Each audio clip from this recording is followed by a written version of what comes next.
Scott Walker of Wisconsin, the anti-union crusader, the Harley-riding governor, is dropping out of the presidential race. Walker's campaign says the main culprit is money. Mark, Scott Walker, front runner in Iowa a few months ago, now out of the race. What happened to him? The simplest way to think of it is what we call the virtuous cycle in politics. You rise in the polls, you get better press clips, you raise more money, you publicize how much money you raise, you're able to get better press clips, you rise in the polls, then you get to the debates, you do well, you rise in the polls. Walker did the opposite. He did the unvirtuous cycle. Worsening poll numbers, worsening fundraising, and horrible candidate performance, not just in the debates, but on the stump. I believe a friend of ours, Governor Haley Barbour of Mississippi, former governor, likes to say that good gets better and bad gets worse, which is the encapsulation of the thing you just said.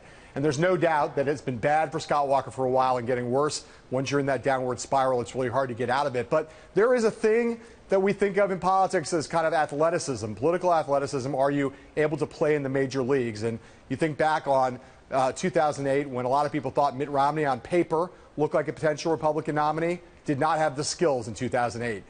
Tim Pawlenty, on paper, looked like a potential nominee, did not have the skills in 2012. Scott Walker is very much in that same mold. Great on paper, not great actually out there, on the hustings, on the stump, in a small room, in a large room, just didn't have what it took to play at the big league level.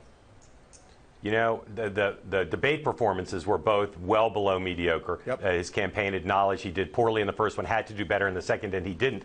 But again, I'll say, day to day, Scott Walker giving inconsistent answers, not showing growth as a candidate.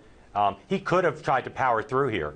But the reality is what really got him out, with the imperative now to get out and not try to hang around, is fundraising. His fundraisers were having trouble getting other people to donate to Walker, and he was having trouble convincing his current fundraisers that he didn't need to shake up his team. He couldn't shake up his team because the ship had sunk so much already. Right. It was difficult to recruit anybody to come in. Right. Well, and the fundraisers, you know, follow the polls, and they saw the polls going down and couldn't see a strategy for turning that around. I also think there's the move they decided to make when they decided he could have either played the establishment game or he could have played the anti-establishment game. Once they decided early on in this campaign that they were going to go for the anti-establishment route, that put him in Donald Trump's crosshairs. And no candidate has suffered more than Scott Walker at the hands of Donald Trump and the Trump effect in this race. Yeah, the final thing I'll say before we move on is he'd not only fallen to 10th place in Iowa, but he had no traction in any of the other early states and no hope to gain there. All right.